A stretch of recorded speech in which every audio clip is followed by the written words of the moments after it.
In 1951, the country of Iran was eternally fighting over the balance of power between a monarchy being centralized around Iran's figurehead, Shah Reza Pahlavi, and the oppositionist Prime Minister, Mohammad Mossadegh. Mossadegh, Time's 1951 Man of the Year, was described by the magazine as an immensely popular being whose hearts and minds represented millions of people both within and outside of his country's borders. Elected in 1951 and serving until 1953, the Prime Minister shaped Iran to become more progressive, with ideas such as social security, land reforms, and most notably the nationalization of the Iranian oil industry. Mossadegh wanted to audit the British corporation, the Anglo-Iranian Oil Company, and also sought to limit the British corporation's control over Iranian oil reserves. The Anglo-Iranian Oil Company, shortened to the AIOC, refused to work with the Iranian government, leading to Iran's parliament expelling foreign corporate representatives out of the country. Great Britain responded by demanding a global boycott of Iranian oil, trying to pressure Iran into submission. The United States took notice of this, which led to the CIA to fear that Mossadegh was unreliable and that a communist takeover of Iran was on the horizon.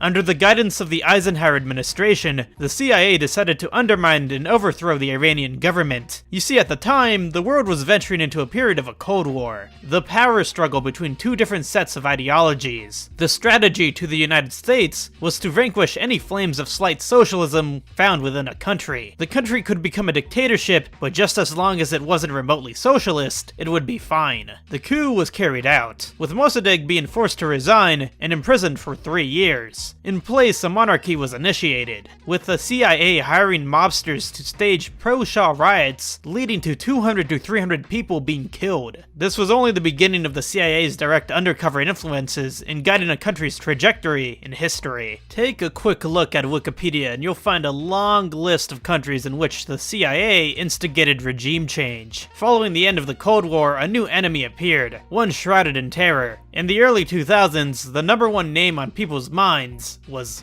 Osama bin Laden.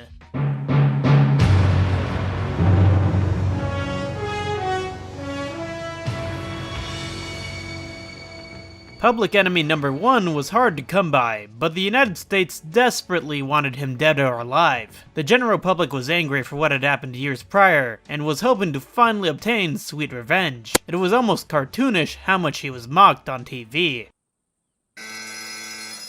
Oh? America! It was also understandable, however. It seems to be that in modern times, the only moments in which America is truly unified is when a major threat imposes itself within the United States. Can't read mine, no you can't read my poker face. However, this unification can lead to a blind eye and permissible approach to laws that invade the general individual's freedom. The Patriot Act, passed a mere month and a half following the WTC attacks, allowed for the United States to surveil and tap domestic and international calls. The dramatic tightening of national security allowed for federal agencies to further its reach on whatever Americans were doing. The general public of the early 2000s seemingly did not care, believing the government 100% to be doing the right thing in its strive for vengeance of what happened on that fateful day. Nearly 10 years following the passing of the Patriot Act, the United States had shifted to a divided take surrounding the surveillance. The issues in the Middle East that were once universally popular had begun to be fatigued by the general public, with people asking what we were even doing in countries such as Iraq and Afghanistan in the first place. The country was beginning to be frustrated, and under such tense pressures to find Osama, the CIA began to crack down on the country believed to be harboring him, Pakistan. Now the question was, how to find him? Well, someone in the CIA came up with the brilliant idea to somehow link a child's DNA with the enemy.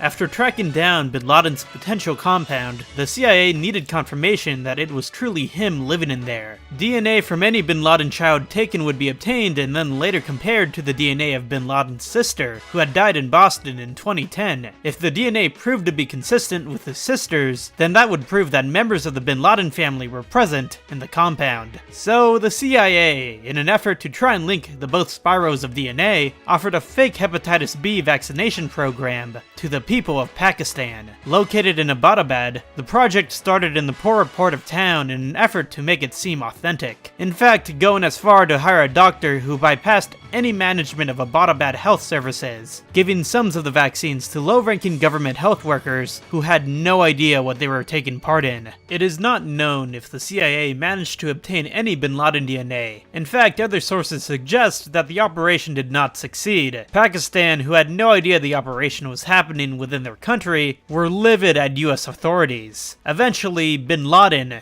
got served. Good evening. Tonight, I can report to the American people and to the world that the United States has conducted an operation that killed Osama bin Laden, the leader of Al-Qaeda. So, Osama's gone. End of story, right? Well, not exactly. The entire plan led to a mass outrage, and scientists and public health officials believed that this would undermine legitimate vaccination efforts in Pakistan. And now, in the year 2021, it shows that it has undermined trust within vaccines. In 2020, the world was introduced to a virus. Now that there is a vaccination to combat against the said virus, it has become a personal desire to retrieve it. In the United States, polls suggest that communities are becoming more willing to retrieve the vaccine, with the United States totaling at over 120 million doses as of March 22nd, 2021, with 44 million Americans being fully vaccinated. However, the same can't be said for overseas. Besides the current crisis the globe faces, Pakistan faces another one in itself, and that is polio. Pakistan is one of the only 3 countries in the world in which polio exists, and that's because of an unsuccessful vaccination campaign, due to deadly attacks on healthcare workers and resistance from parents from having their child to get vaccinated. Back in the early 2010s, after the reveal of the CIA plot, local leaders began to urge people to not vaccinate their kids, arguing that vaccines are served by the West as spying programs. I mean, local leaders weren't really wrong in that aspect. In 2013, the CIA promised to stop using vaccination programs to gather intelligence. But a promise from the CIA is as good as a promise from Rose when she told Jack she'd never let go. Yeah, it's not really that great. There is a reason for genuine distrust for the vaccine here in the United States. There are fears that people will be used as a form of medical experimentation. Probably one of the most well-known experiments conducted were the appalling ones having to do with mind control. There were fears that brainwashing techniques by the Soviets would lead to a swift rise of communism during the 1950s. To combat this, the United States conducted their own mind control experiments. Project MKUltra experimented with behavior by using modified electroshock therapy, hypnosis, polygraphs, radiation, and a variety of toxins and chemicals. Some test subjects had no idea what they were taking a part of, leading to hours of them hallucinating and being plagued in paranoia. The point of this video is not to be anti-vaccine, but to detail why there is a fear against it worldwide. Government meddling into the lives of everyday people has served to grow mistrust. Another study, known as the Tuskegee study of untreated syphilis in the African American male, followed over 600 rural black men in Alabama with syphilis over the course of their lives. Public health officials refused to tell patients their diagnosis, and refused to treat them for the disease. Such repercussions can echo on for decades. Black patients who found out about this study are reported to be consistently less trusting of physicians and the medical system than, say, white patients. They are also more likely to believe in false narratives surrounding diseases. The mistrust is a problem started by the government, and although the vaccine can be as advertised as safe as it wants it to be, some of these people who have grown mistrust will never take it. So, what do we do? The success of the vaccine must come from local leaders who are trusted, and pitching it will be imperative for herd immunity against the crisis we currently face. Before we leave for the day, I would like to give a special thanks to Lilith for editing this video. Once again, she did a great job. Go follow her Twitter right here. It's literally one of the best Twitters I follow on the cesspool of a site. So, what are you going to do? Are you going to get the vaccine? Comment below. Personally, I am, but I'm wondering about my audience. Make sure to like, comment, and subscribe, and I'll see you in the next one.